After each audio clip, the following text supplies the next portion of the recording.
দুপাশের সবুজের সমারোহ আর নৈসর্গিক সৌন্দর্য দেখতে দেখতে আমরা ছুটে চলেছি আমাদের গন্তব্যের দিকে।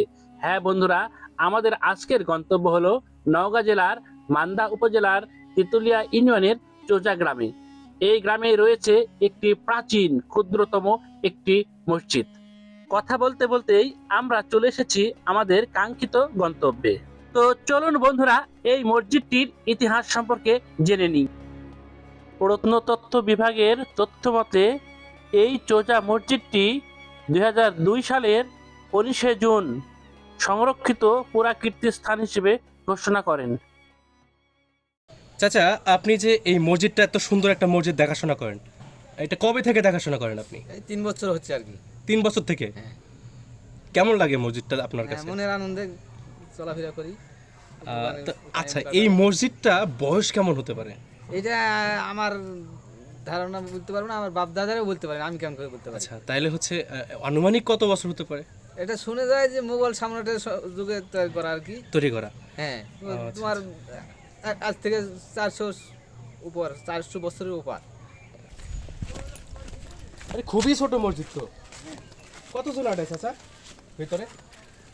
ভিতরে আসবে তোমার একটু শিপে শিপে করে ধরলে তোমার 10 জন 11 জন মানুষ নামাজ পড়া যায়। সে জায়গায় মোটাই 6-7 জন নামাজ পড়া হয়। ৬-৭ জন? হ্যাঁ ভালো করে তো মানুষই ঢোকা যাচ্ছে না। হ্যাঁ, সব দরজা সাপোর্ট আর কি। এটা কি চাচা, এটা কি দিয়েছেন এটা? এইটা এই তোমার মোবাইল তোমার এত ঘড়ি না থাকার সময় এটা চালু হয়েছে আর কি। এটা এই যে প্রথমে ফজরের, জোহর, আসর, মাগরিব, এশা, এই এটাতে কি বোঝায়? এটাতে একটা সময় হয়ে গেলে তখন ওই শব্দ আর কি, এশা হয়ে গেলে আবার 1% রেখে দেয়। এটা থেকে টানা শুরু করে। ঘড়ি নাই তাই? হ্যাঁ, এটা ঘড়ি নাই কেন? ঘড়ি ওই সময় ছিল না, মানে সেই সময়কার এগুলো বয়স কত? আমরা ছোট থাকতে আর কি। এগুলো দেখেন ছোট থেকেই? হ্যাঁ, ছোট থেকে এটা যখন এটা চালু হয়েছে তখন আর কি এটা এটার বয়স? না না, এটা বয়স না। এটা নামাজের সময় সূচি আর কি। আচ্ছা আচ্ছা আচ্ছা। এত ছোট একটা মসজিদ, খুবই ছোট তো চাচা। হ্যাঁ, তোমার এখানে 5 জন নামাজ পড়া হয় আর কি। শিপে শিপে হলে হয়তো 6 জন ধরা হবে।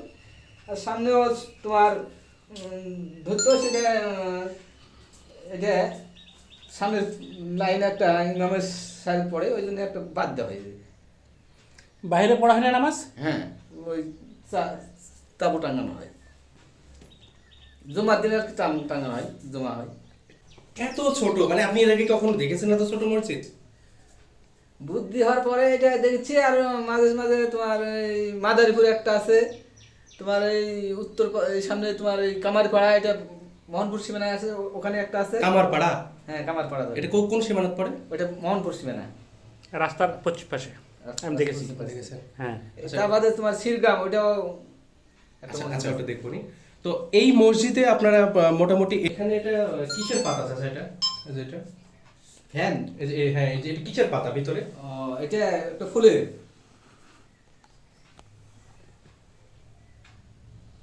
আচ্ছা, এখানে আপনার হচ্ছে কিছু পাওয়া গেছিল পুরাতন আমলে মসজিদের? না, আমরা শুরু থাকতে এটা চালু না হইতে ক্যান পরে অবস্থায় স্কুলে খেলাধুলার সময় হয়তো হঠাৎ করে কোনো সময় আসলে হুম। এটা বন্ধ করে ভরা ছিল। আর শুধু ওই থাক ছিল, কঙ্কালে যেমন হাড় থাকে তেমনি এইটা খালি ইট বাড়ে ছিল। কোথায় ইট বাড়াইছিল এটা? এইগুলো আমি ইট বাড়ে আছি। ও আচ্ছা আচ্ছা, তখন ওরকম ভাবে বের হয়েছিল না এই- যখন জঙ্গল ছিল? হ্যাঁ, আচ্ছা। আর মাঝখানে তোমার ফাটক ছিল। আর উপরে যেগুলো ছাদ আছে এগুলো কিছু ছিল না। এখানে আপনি নামাজ পড়েন তাই না? জুমার নামাজ পড়া নির্ধারিত ইমাম আছে। ও, তাহলে এখান থেকে নামাজ পড়লে বাইরে ইয়ে হয়ে যায়, ভরে যায়। হ্যাঁ, আচ্ছা আচ্ছা। এক গম্বুজ বিশিষ্ট এ মসজিদে মোট 3টি খিলান দরজা এবং 4 কোণায় 4টি বুরুজ ও মিনার আছে। এছাড়া মসজিদের মূল দরজা, উত্তর ও দক্ষিণের দরজার এবং মেহরাবের উপরের অংশে 2টি করে মোট 8টি ছোট মিনার আছে। মসজিদের প্রবেশ দরজার উপর টাঙ্গানো আছে 5টি কাঠি, যা দেখে অতীতে নামাজের ওয়াক্তের হিসেব করা হতো। এই নকশাগুলো পুরাতন না নতুন? এইগুলো তোমার ওই যখন ইট বাড়িয়েছিল সেই সময় আর কি ওই উপর থেকে অফিসাররা এসে তোমার বহুবার ছবি তোলার পরে যেমন সিআইডিরা যেই ছবি দেখায় মেডিসিন দিয়ে আসল তথ্য বাইর করে, হ্যাঁ। ওই মতন দেখে দেখে দেখে দেখে হয়তো তারপরে ঘর মাজা পরে এইগুলো নষ্ট করেছে আর কি। আর যখন ছিল তখন কিছু ছিল না তো। মসজিদটি আকারে ছোট, কিন্তু এর ভেতরে ও বাহিরের সৌন্দর্য অতুলনীয়, মনোমুগ্ধকর। সুলতানি আমলের স্থাপত্য রীতিতে তৈরি এই মসজিদটি নওগাঁর সবচেয়ে ছোট এবং সুন্দর মসজিদ। রাজশাহী ও নওগাঁ শহর থেকে খুব দ্রুত বাসযোগে এই মসজিদে পৌঁছাতে পারবেন। বন্ধুরা, এই মসজিদটিও প্রত্নতত্ত্ব অধিদপ্তরের আওতাধীন, তাই এই মসজিদের রূপ বিকৃতি বা কোনো সংস্কার বা কোনো রকম পরিবর্তন কেউ করতে পারবে না। গ্রামের লোক ইচ্ছে করলে এর আয়তন বাড়াতে পারবে না।